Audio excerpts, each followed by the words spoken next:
Hey, you're listening to the Home Staging Show podcast. I'm your host, Millennial. This is a show where we talk about all things real estate, home staging, and selling your home to live and to sell. Welcome back to Season 8. This is Episode 8.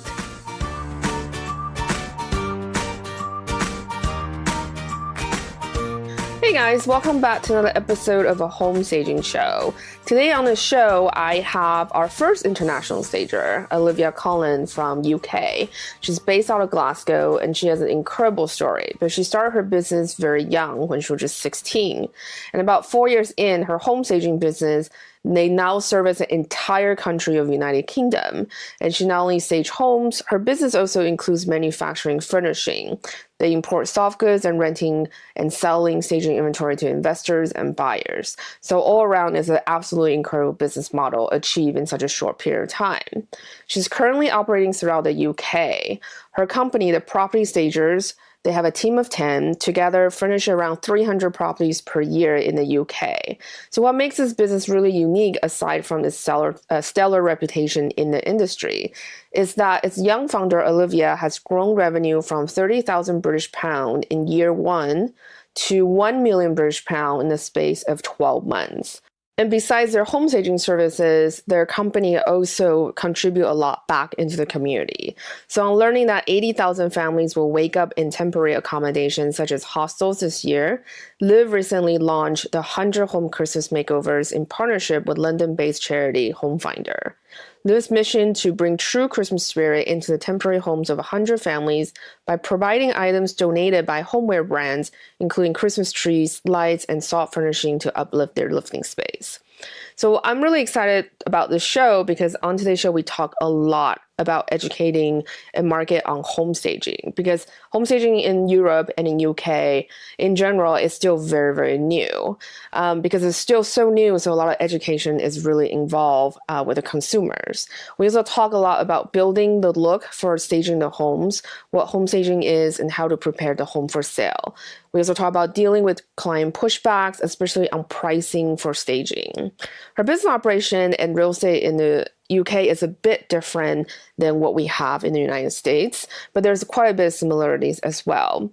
But I really found that her business model is very unique. It's a very, very big business model, and most businesses take, decades to achieve this. And it's amazing that she's able to do this within just 4 years. So she also talked about the challenges she faced staging the entire United Kingdom and the business operations and how to provide vacant home staging services and how she used social media to build her business and how marketing her home staging business to service the entire country. So I hope you really enjoyed the episode. If you have any questions or comments, feel free to put it in the show notes. So that's it. Let's start the show. So hey, Olivia, thank you so much for being on today's show. Before we get started, can you tell us a little bit about your background and tell us a little bit about your business and what is your real estate market like? Oh, no problem, Cindy. Thank you so much for having me on the podcast. I started the Property Stagers when I was just 16. And I started the business basically because my mum had a property for sale and it wasn't selling. Nobody wanted to buy the property. So whilst I was still at school, I decided that I was going to stage the property myself. And then we staged the property and it sold in 3 days above the asking price. And it had been sitting on the market for 3 months. So that's really how I started the business. I had the grades to do pretty much anything that I wanted to do at university when I was at school. But from a very young age, I knew that I wanted to have my own business and be my own boss. Like I had my first business when I was 13. So it's something that I knew that I always wanted to do. And property staging suited me really well because I'm a really creative person. That's really amazing. So what kind of business did you have before you started your home staging company? When I was 13, I bought nails from China and imported them to the UK and then sold them on eBay. I made myself a little bit of pocket money. It wasn't something I was passionate about, but it was something that I'd bought as a younger person and decided that I seen a bit of a gap in the market and decided to sell them myself. It was good fun. That's really cool. So did your parents have any business background? Is that how you dive into it so early on? Yeah, I mean, I was very fortunate that my mum introduced me to business at a young age. She used to have like a wedding planning company. She trained people in customer service. So from a young age, I was always going to various meetings with her and events. So I knew that was, yeah, it was certainly something that I wanted to do. So I was fortunate enough that was possible for me. And she was also like invested in property as well. So I used to view a lot of the properties with her and just be there, to be honest. That's really cool. And how did you hear about home staging to start with? Yeah, so basically, I'd watched it probably on TV when I was a lot younger, seeing that staging could really help. And I always say that I was dragged around interior design shops as a child. So I knew that I loved interior design and that staging, existed. And then just started to look it up a little bit more. But yeah, I think it's one of those things that you don't need a degree. You've either got an eye for it or you don't. That's super cool. And so what kind of service do you offer now? So we offer quite a few services, but we mainly do vacant home staging. So we furnish around about 300 properties per year.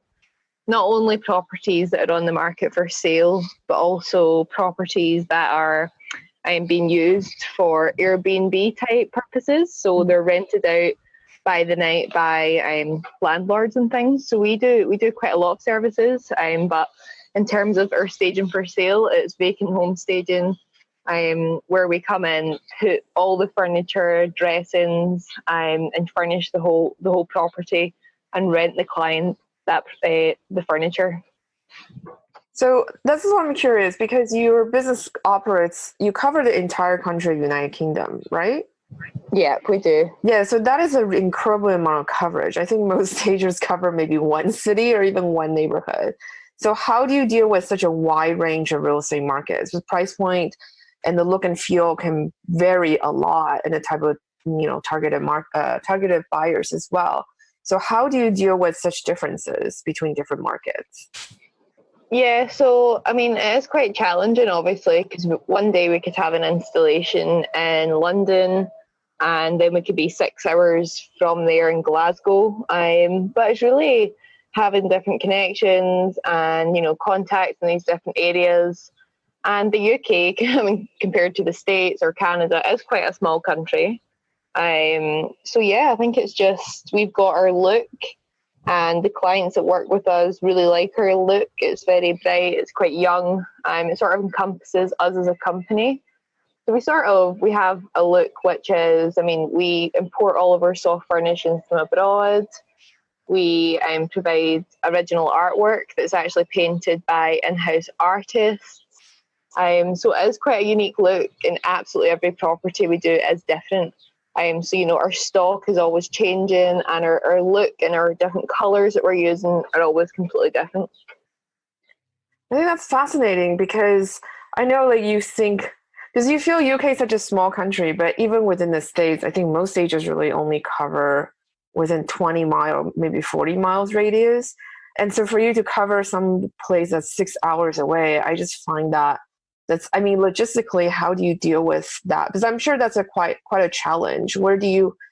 Because a lot of times with vacant home staging, the logistics, can be a nightmare, because you're dealing with traffic, you're dealing with delivery, you're dealing with movers, or, all sorts of different issues. So when you have something like that, where it's 6 hours away, how do you deal with all these problems you may have on the road? Yeah, so really with our vacant home staging, where the client rents the furniture, we offer that service within 3 hours of where we're based, which is Glasgow. So with that, we're looking to expand that further. But really our other arm of the business, which is furnishing for service accommodation purposes, we sell the client the furniture because it's going to be lived in. The furniture is going to be used, and we sell them that, so there's no need to return and pick it up. Whereas with our vacant home staging and furniture rental, we sort of keep it within 3-hour radius because, yeah, it is logistically challenging to pick up furniture further down the country. That's really smart. And so you took your business from £30,000 to £1 million in a year. How did you scale the business so quickly? I mean, it was very challenging. As you can imagine, it was sort of, we were growing so fast, it was hard to keep up with the demand. But yeah, I think one of the ways that we managed to grow so quickly was being really active on social media. I'm such a strong believer in how incredible social media is for businesses these days, especially young businesses. You can really, contact anyone from all over the world and create connections there. So that for us was definitely like one of the catalysts of our success. Being really active on mainly Facebook. It was so important for us. But in terms of managing the growth, it has been challenging. Obviously, we've had like so many different team members, and really finding the right team to provide the quality of service that we do.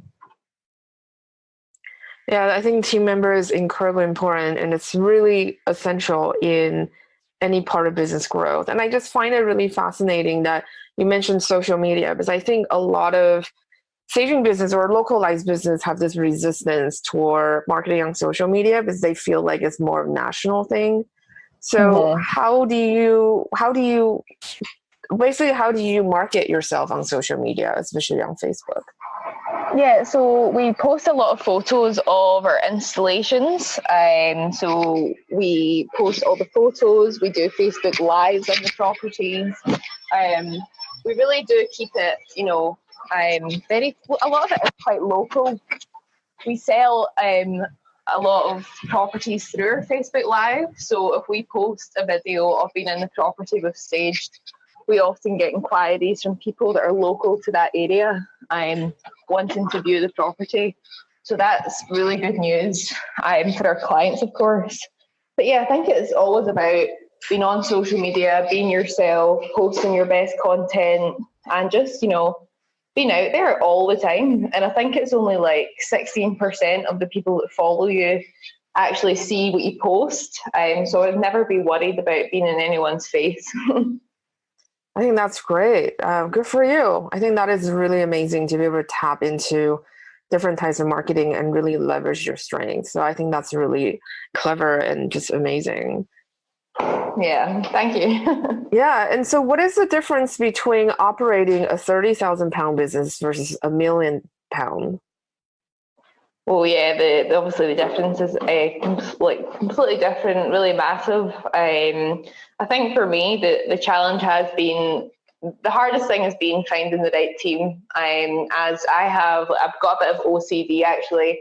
Everything has to be perfect, and I think that's really how we've grown, providing such a good quality of service for our clients, and customer satisfaction and service being at the heart of the business. So of course, when you start taking on more installations and as you grow, that becomes quite challenging to keep everyone as happy, especially when you're outsourcing. So yeah, I think that would be the big difference of managing a smaller business compared to, one with team members and managing the demand. So how do you find your team members normally? So I work with my mum. So she left her business to join my business about 18 months ago, or coming up 2 years actually. So we work together where we sort of deal with all the management of the company and working with clients. So I get to work with my mum. Another one of my stagers is my brother. Jack. He joined the staging team about a year ago. So it really is like a family business. And then we've got some other incredible team members, such as our artist. We have another lead stager, Claire, and we met her basically just through social media again. But yeah, it's been an uphill challenge to find the right team, but I feel like we definitely have the right team in place now. That's great. Good for you. I know, like one of the biggest thing I think, the challenge for any small business is it's really finding the right team member. Because the right team member can really help you grow really quickly and can really be a strong asset. But the bad kind of employee can really pull the morale down and ruin everybody in the process. So it's really, really important to find the right person. Oh, absolutely. It's definitely one of the keys to growing your business. And when you're taking on a new staging project, how do you decide what will work for the home? So we usually are sent floor plans and either photos or videos. And basically we have a look at that. We discuss with the client who the target market is. And then it's really mainly down to our stagers to then pull the items and decide what colour scheme or what we're going to put into the property. But it's quite, it's quite a simple process for us. We've systemized it really well. So we know exactly what we're doing pretty much every property that we go into. So do you make site visit before you go stage the house, or it sounds like they just send you the photos and floor plan? Yeah, we just they just send us the photos. Of course, given we furnish so many all over the country, we would probably spend all of our time just doing site visits. So we just do it all online, which is perfect. That's great. I love you're really fully leveraging technology, and I think that's amazing. Yeah, I guess that's one of the benefits of being young and being around technology pretty much all of my life. I don't really see an option without it. That's interesting. So you're working with your mother, and she's from an older generation, obviously. So do you find that sometimes in terms of marketing, you have different ideas of how business should be done? Yeah, I think we definitely do. And I think that's our strength as well, that we both are from different generations and we have a different approach to things and different ideas. So my main role in the business is really strategy and social media, everything to do with online and our company's image. And my mum, she's incredible at speaking with clients. She's a great communicator. So her main role is bringing in the business, dealing with existing business, and she, manages the team as well. So we really do work really well together, and both of our personalities work perfectly. And yeah, it's a dream come true for me to work with my mum every day. That is so cool. I think most people might not feel the same way. Yeah, I can imagine. I mean, there are I think working with your family, there's definitely pros and cons, but I think there's more pros. I think you speak to them obviously a lot more honestly than you would if you weren't related to each other. So I guess that can have sometimes a good fact and sometimes not so good.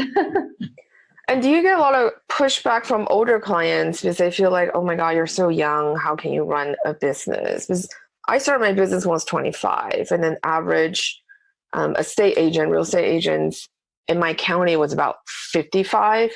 So wow. I was quite a bit younger. And so I remember, for example, there was 1 month everywhere I go, like to a networking event with estate agents, they all asked me how old I was. So did you get any pushback from starting the business so young? Well, absolutely. I mean, I started the business when I was 16 and I looked 16 as well.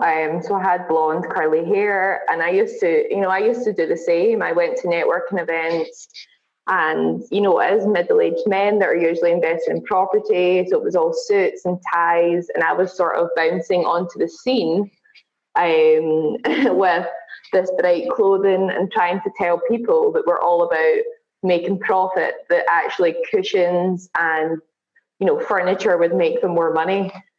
So for me, it definitely has been, it's been challenging. And one of the reasons that I've got a pixie cut now is because I cut my hair shorter to look older, as it was always like a massive fear for me that someone would find out what age I was. But I think when people seen how professional I was and seen some of their work, then age wasn't really an issue at that point. Yeah, I agree as much, because I think a lot of people, when they come into the business, they feel a bit hesitant, either they're too old or they're too young. And that's why I also want to interview you as well, because I think it's really encouraging for all the younger entrepreneurs out there that it is really can be done. I think you're the perfect example for it. Well, thank you. Yeah, and I think it did work against me when I was younger. It's definitely something that I had to overcome.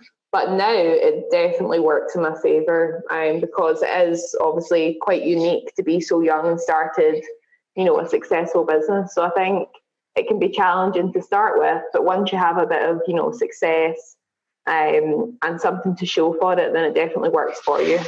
Yeah, and most of our audience are based in the United States, so they're not really familiar with UK real estate market. Can you kind of basically give us a brief overview? Because I know there's many different type of sale as well, because there's leasehold, for example, which we don't have in the States. And then, so can you maybe briefly go over what the real estate market is like in the UK? Yeah, so so the UK is obviously made up pretty much of Scotland, England, and Wales. And Scotland and England have a completely different legal system. So the way that both of those countries work to sell property is completely different. So that's quite interesting. But I mean, the property market at the moment in the UK, I would say, is quite strong. Obviously, we've got this massive debate over Brexit, whether that's a positive for the country or a negative. But especially Scotland, which is sort of where our staging and specialised properties are flying off the shelf. I mean, we offer like a minimum 6 week staging package, and most of our clients have sold their property within the first 7 days. So it is super quick at the moment. Scotland is a lot stronger than England. Properties are selling a lot quicker here for some reason.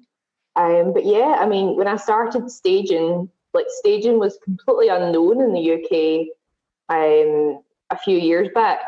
So when I started, it was that challenge to get the name of staging out there. What is home staging? But now it's getting a bit more popular. But I think in the market, there's still like a little bit to go with it. Yeah, so how do you deal with that? Because I've been in London for about 2 months now. So I'm planning to move here in September for graduate school. And I meet a lot of people in networking events, and they're like, what is home staging? Like, even in London, a lot of people still are not familiar with it. So how do you deal with that? Did you do a lot of seminars or education events? How do you educate clients who are just unfamiliar with staging?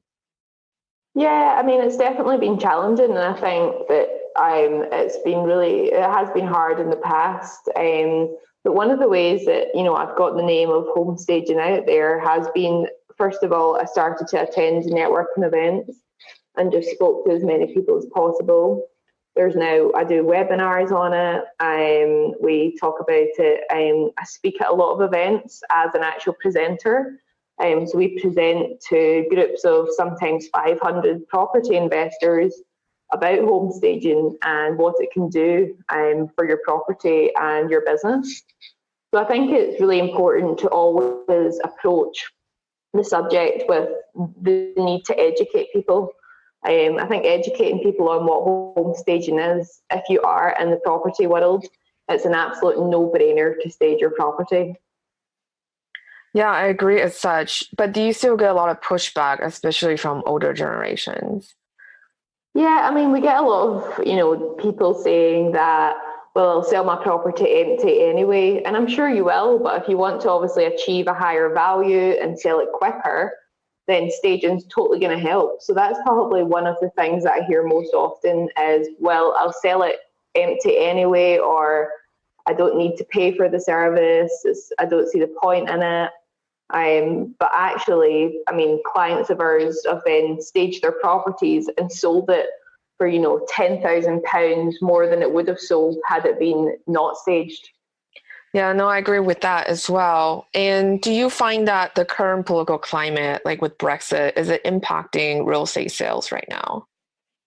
I think people are more holding off and selling property at the moment than usual. I mean, it's not really affected. I don't think it's massively affected our business. I think it's almost in a way been a positive for home staging, as people are now thinking, well, it's maybe harder to sell the properties, so let's look at staging it. But yeah, I'm thinking maybe the London market, it's affected it a little bit as there's a lot of international money there. But I think in other parts of the UK, I don't think it's affected it too heavily. Right.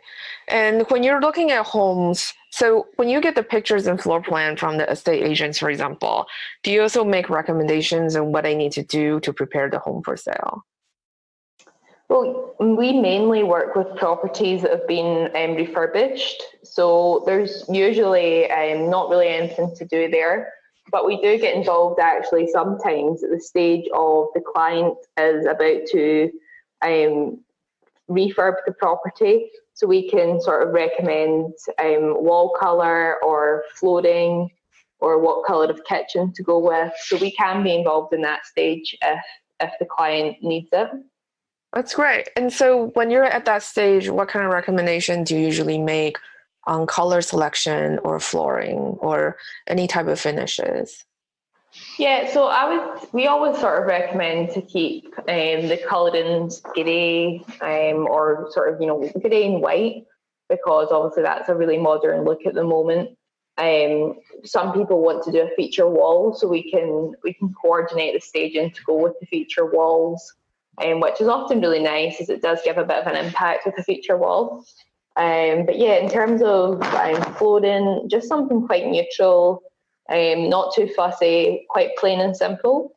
And we really say keep the walls, neutral / grey, because we add the colour with our artwork and the cushions and the accessories, so they don't need to add the colour through the actual refurbishment. Yeah, I think that makes sense as well. And what are some of the preparations you recommend homeowners do before you come in and do the staging? So I think it's always good if someone's property isn't just newly refurbed to obviously give it a lick of paint. So freshly painting a property can really have a massive effect. We also always recommend our clients, if they don't have any window dressings, to put blinds up, like roller blinds. We're quite fond of those, as it just makes the house feel a little bit cozier. And obviously the property being clean and the outside being tidied up as well. That's great. And I know because staging is still pretty new in Europe in general. So in your experience, what are some of the common misunderstandings when it comes to staging the house?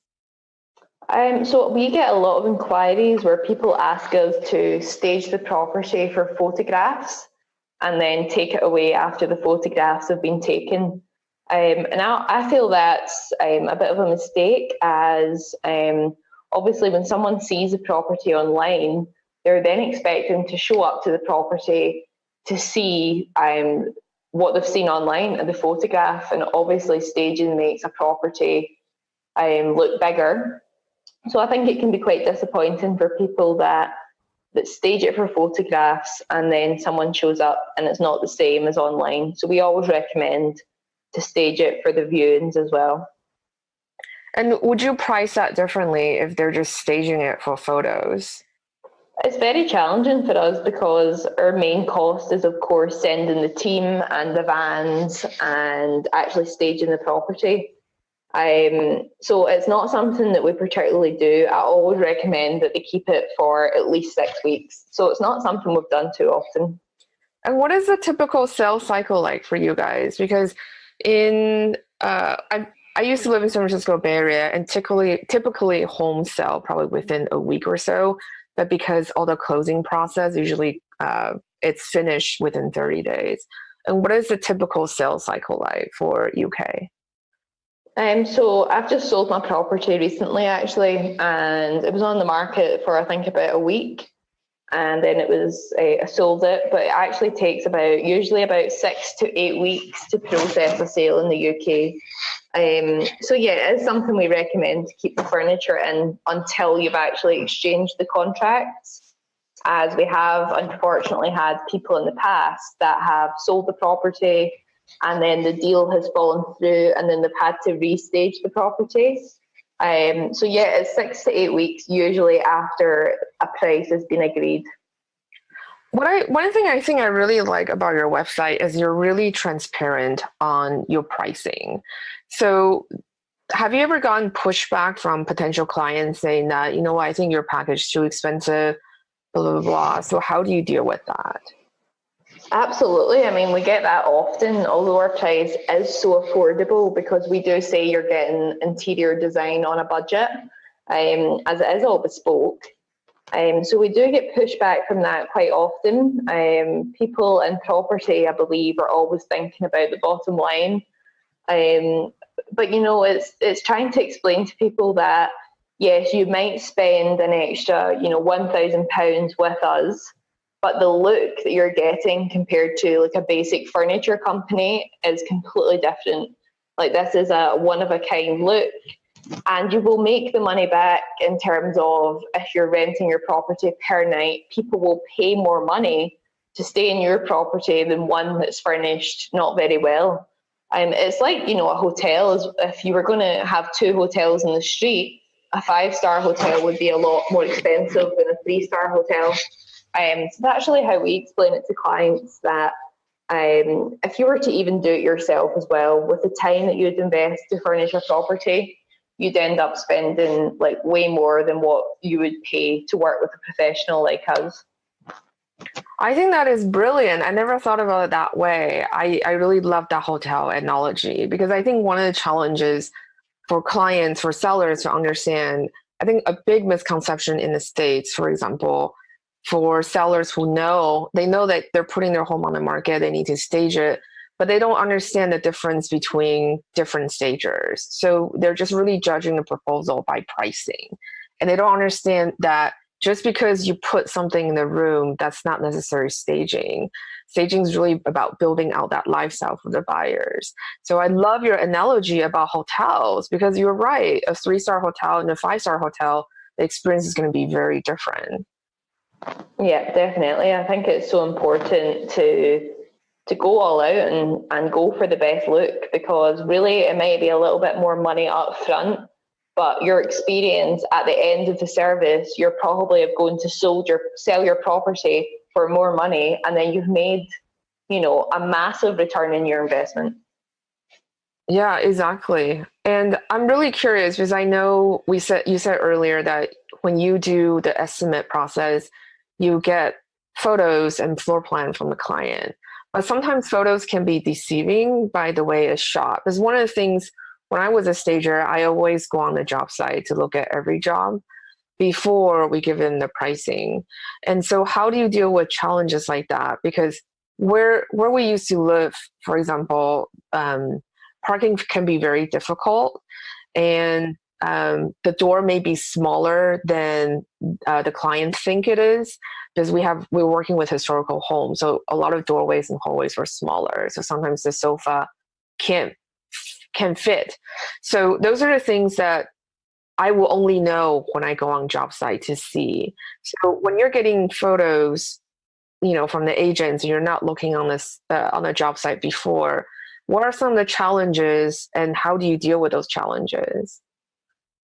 Yeah, of course, we've had that situation so many times where we can't fit furniture through certain spaces, and we've got to properties and what we've brought just isn't working. But as a company and as, the person sort of managing the team, I go to the ends of the earth to make sure the property is absolutely perfect. So we never leave a property, in my opinion, that's ever been something's not fit.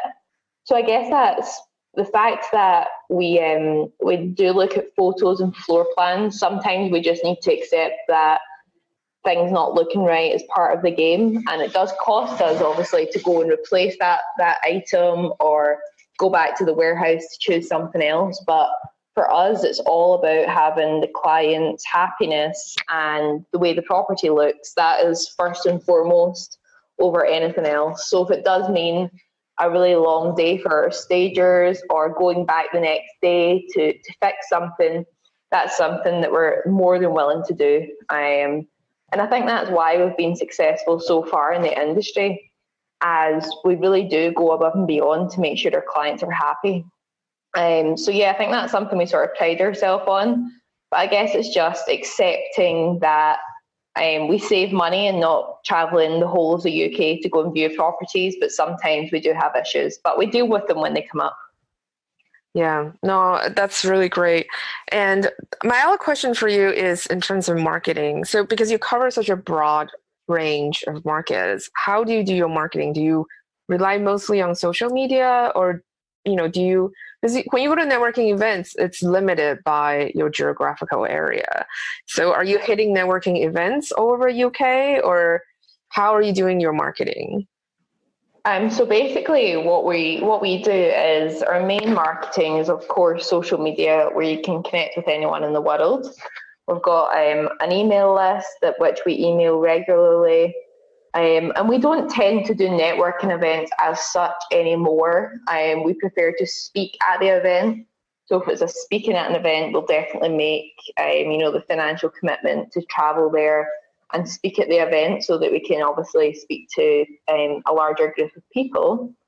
But yeah, and we now have started to hold our own events to educate people on homestaging. So in the next month, we've got 2 events in Scotland where we'll probably have over 100 people in both Glasgow and Edinburgh, 100 people in each event or more, of estate agents and investors that want to learn more about how homestaging can make them more money. And it'll be very educational, and it will also be a chance to let them know about our service and how it can really affect their business and selling their properties quicker. That's great. And do you work with a lot of investors? Yeah, I mean, that's probably who our main client base are, property investors.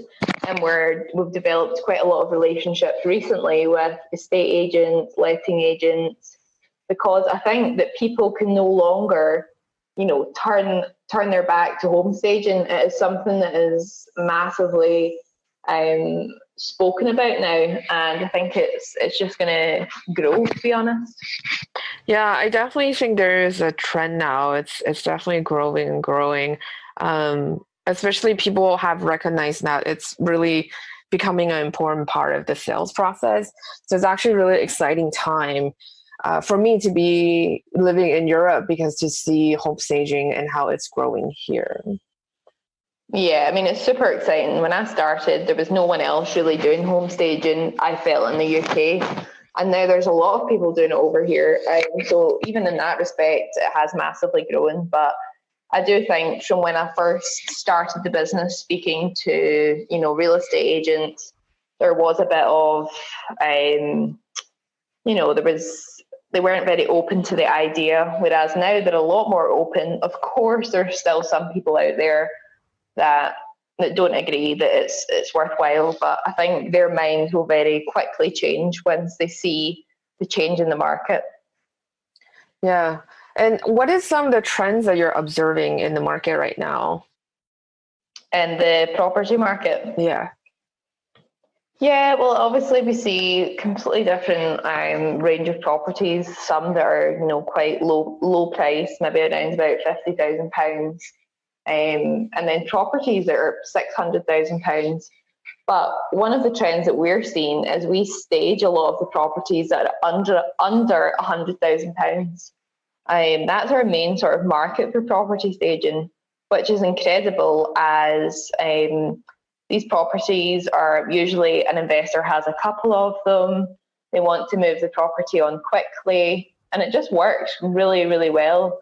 Our service is really affordable, and I mean, for a £1,000 investment, people are making a return of an extra £7,500 on some of their properties.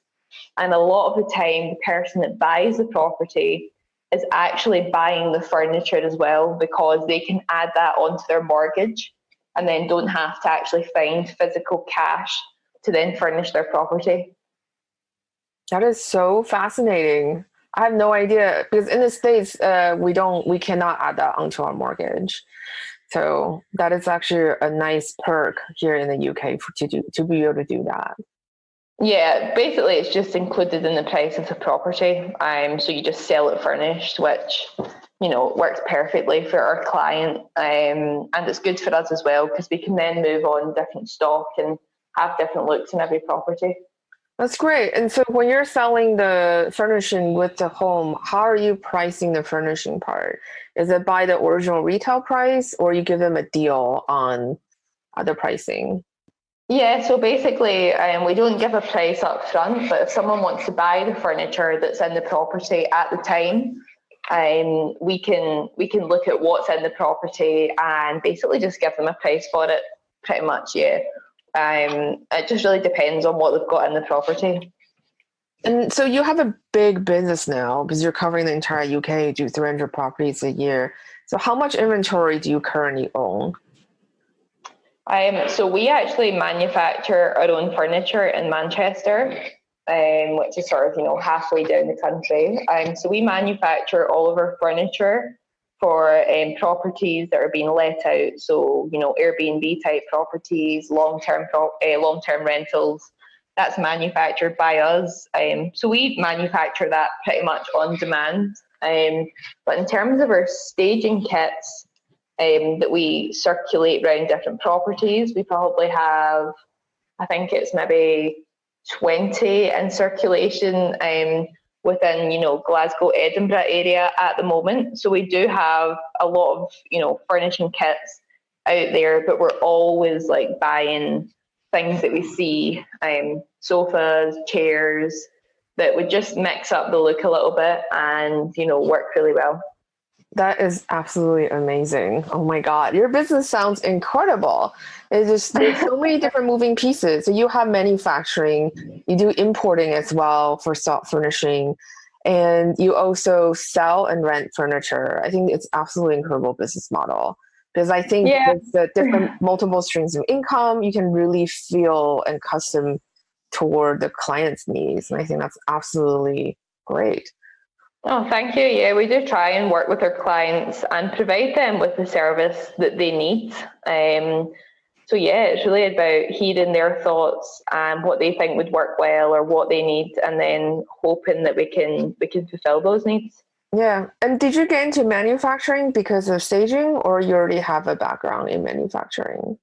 No, don't have a background in it. Basically, we were just really struggling when we were furnishing properties all over the country to be able to, get deliveries from all the different big retailers, such as, IKEA, Argos, all these, like nothing was turning up on time. Sometimes we were waiting on things, and then it said your delivery has been delayed like 7 days, so we couldn't finish the property. So really at that point, I just got really tired with dealing with that sort of issue, and then contacted some people in the industry and managed to design our own range of furniture for our properties.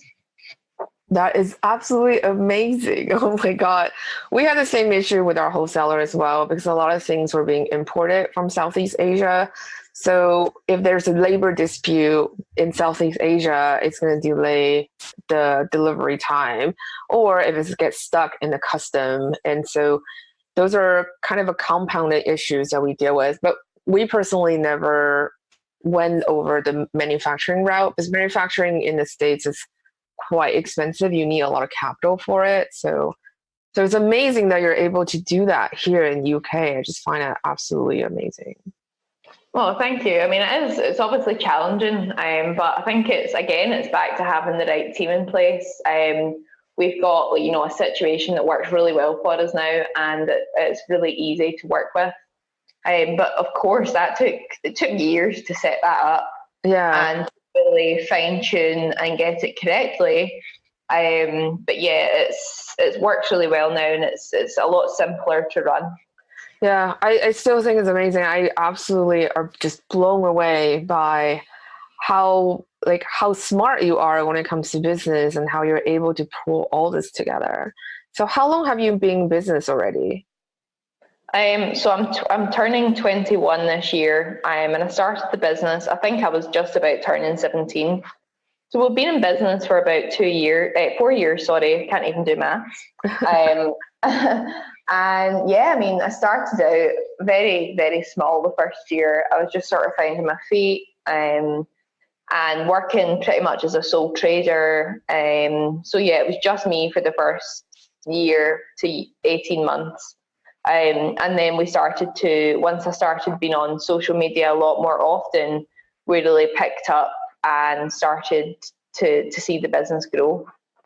I think it's so amazing. I mean, I work in the industry for 12 years. We didn't hit $1 million mark. That's great. And so you mentioned your staging kit. What is in your staging kit? So we've actually really been able to provide an excellent service now for property investors and, the real estate market for these properties. And basically what we do offer is a really good price service, which is, we're offering 6-week rental of furniture for about £795 plus VAT for a 1-bedroom, £995 plus VAT for a 2-bedroom, and then £1195 plus VAT for a 3-bedroom. So it's obviously extremely affordable. It's an incredible price. And with that, we provide like 2 sofas, your coffee table, rug, all the cushions, artwork, accessories, lighting. And then in a bedroom, we provide like a double bed, bedsides, lamps, all the bedding, artwork, cushions, and lamps. And then like either like a chair or an ottoman or something quite statement in the room. So it is like a really nice little service that we provide, and it's really easy to calculate into your next property deal. I think that's really smart because you basically just kind of package your individual package and you're able just to resell that over and over. Yeah, and it's perfect because I think our mistake when we started off, I guess, was the fact that a lot of people didn't have a clue how much it was going to cost. So people were really coming in blind, whereas now, I wasn't a big believer in putting our prices on the website, but I felt like we were having so many inquiries of people that thought staging was going to cost them about £200. Yes. So it's just a lot easier to filter out people that don't have a realistic expectation of how much the service is going to cost. Yeah, I think for us, like, it was really hard to be able to say your staging doesn't cost XYZ before we go in to look at it, because I always have to look at it to figure out the labor and potential issues and stuff. It's in San Francisco Bay Area. We got really big hills, and sometimes you can't park on the street at all. And those are the things I won't know until I show up on the job site. Of course, yeah. So I give them a bottom line price. Like, for us to leave the door, to pack up the truck, to leave the warehouse, this is the X price. But I really admire you that you're able to just put together this package price on the website and then just be super transparent about it. And I think that is really great because you're not going to get any tire kickers and be like, oh, I thought it's going to cost £100 for me to come hire a stager to come stage for the whole day. So I think it's really good to be able to set that client's expectation from the get-go. Yeah, and in some situations it works really well for us, and in other situations, we lose money because we haven't calculated certain things into the price. So yeah, it is challenging, but yeah, I think it's really giving people realistic expectations of what staging is, and I think it's definitely an undervalued service. A lot of people think, I'll do it myself, but actually the process of furnishing a house or a property is really tiring. It's so much hard work, as you'll know. And it's not just, when someone walks into the finished product, it looks like you've put it together within like 3 minutes. But yeah, it is a lengthy process, and there's a lot of lifting and trying things out. So I don't think people always appreciate how much work goes into the finished product. Yeah, I think one of the things that really bothered me was that sellers would pay more money for professional movers, but they wouldn't pay more money for home stagers. And it's a bit baffling because we do more than just moving stuff into the home. Absolutely, yeah. You're given your whole expertise of what works in a property, using how to show the space off best. It is just an absolute no-brainer to stage your property for sale. And you really need to have that bigger vision of that you'll make a massive return in your investment. Exactly. And so is your warehouse always full, or do you because things are coming in and out, or do you have to stock everything all the time? And how do you manage and maintain all your inventory? Yeah, so it's quite a challenge. I mean, the logistics of running this type of business is very hard. So basically, we have our staging kits that are always in circulation. So, I mean, we never bring a staging kit back to our warehouse. It always goes to another property. So we make sure that our inventory is always booked for somewhere else. But we do keep like a massive stock of artwork, cushions, lamps, accessories, and then a few statement pieces. So our warehouse stock is always changing as well, because of course when we furnish properties for like Airbnb, the person buys everything, so they buy the lamps. So we can start a week with 150 lamps in the warehouse, and by the end of the week we've got two. You got two. So oh my God. yeah, because we've staged so many properties, so it's challenging to always keep our stagers out buying, picking out things, and sourcing new looks. So yeah, our warehouse is always full, but that's because we're constantly restocking it every week. That's amazing. So do you buy retail still because you manufacture yourself? And do you buy wholesale as well? We mainly buy everything wholesale. There's a very few things that we still buy retail. As for what we want, we just can't get better prices unless we started to import things. But obviously, we need to import hundreds of them. So things like floor lamps, that's probably one of the main things we still buy retail. But pretty much everything is wholesale. That's so amazing. I love buying wholesale because I think once you learn to buy wholesale, you just hate paying everything else in retail. Absolutely, yeah. We realize how big the markup can be. So it's incredible. Oh, yeah, totally. And so it sounds like you're buying things every week then?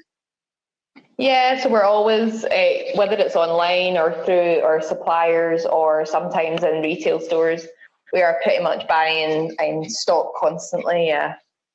And how often do you retire your inventory?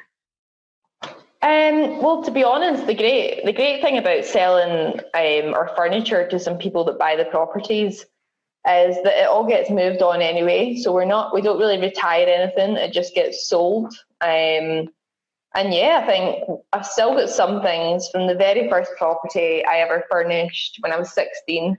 I still have some of the cushions from there, although they don't go out anymore, but we've kept them just for sentimental value. But yeah, we've always got different things in circulation. But for me and the property stagers, we always, our furniture doesn't really change too often, but we mix it up with different cushions and artwork, which, as you know, can make like such a different look to a property. That's great. And then, so you mentioned that you have an in-house artist. So do you tell them what to paint, or they're painting based on the individual houses? So yeah, we basically have a couple of days of each month where our stagers coordinate all the cushion covers into collections. So we then provide those cushion collections to the artists, and then they paint the artwork to coordinate with the cushions. That's amazing. I love it. You're coordinating artwork with cushions. It's like every like designer's dream, I think. Yeah, well, I think that was because we were staging so many properties at one point, and we were still buying retail, and we ran out of designs. Like there was nothing else to use. So yeah, I just picked up a paintbrush one day and said, we're going to start buying blank canvases, and we're going to paint it to match the cushions. So again, that's a process in itself. Yeah, no, I love it because that was one of our challenges as well, because we used to have a lot of retail stores that sell canvas art, but for some reason, there's a period of time, all of them just kind of disappeared from the marketplace. So we had to be really creative in creating our own. And obviously that was cheaper because, you're not buying at retail price. Yeah, absolutely. I mean, it's cheaper for us to buy the canvases and employ somebody to paint them than it is to buy it from the stores. Plus, everything from the stores in the UK. It's very hard to source nice artwork that's affordable. So now I think our artwork is the thing that makes us stand out the most. I think that's great. That's amazing. And so is there like a hot season and cold season in UK when it comes to real estate?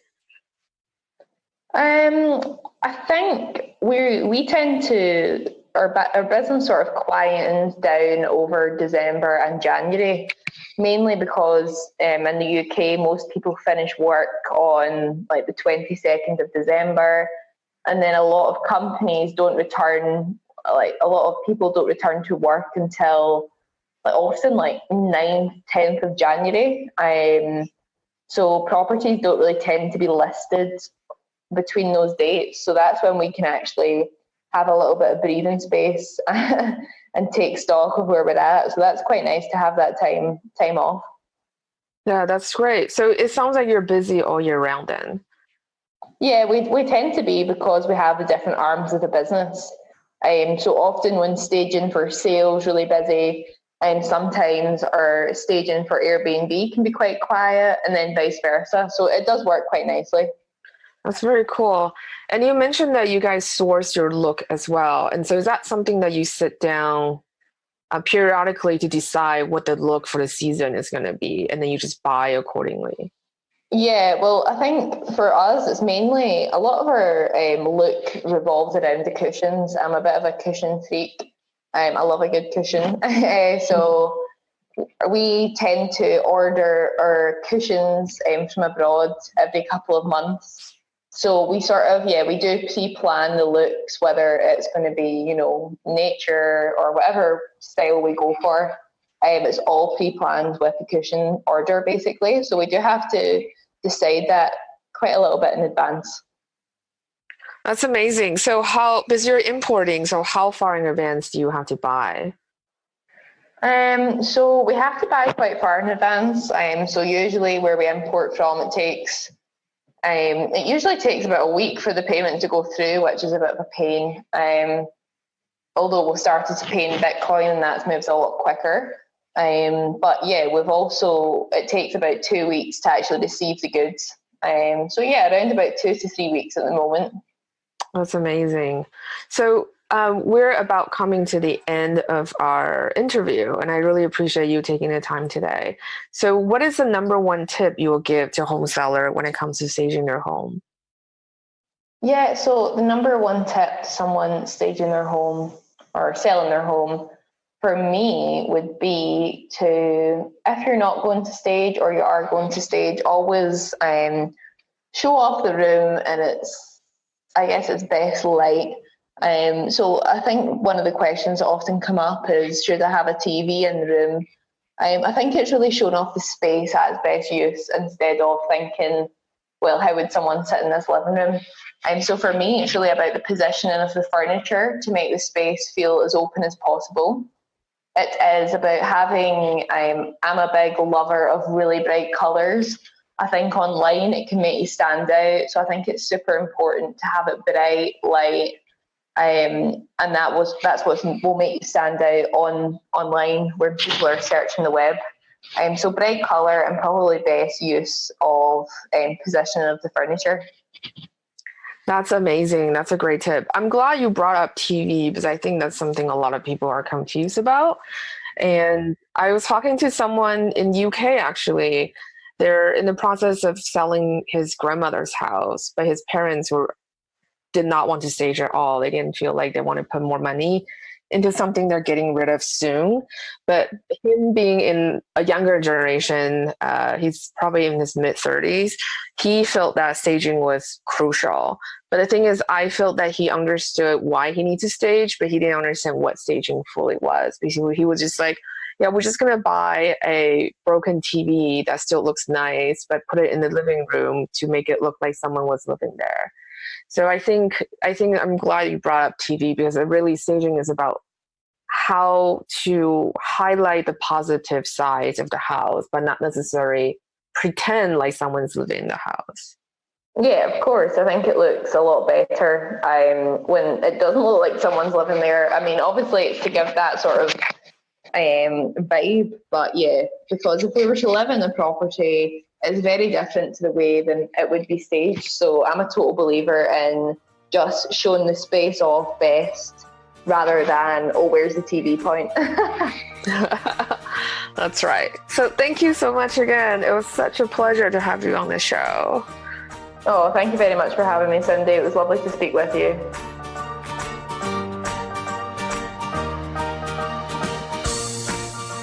So that's it for today's show. Thank you so much for listening. If you want to help and support the show, there are 3 ways to do so.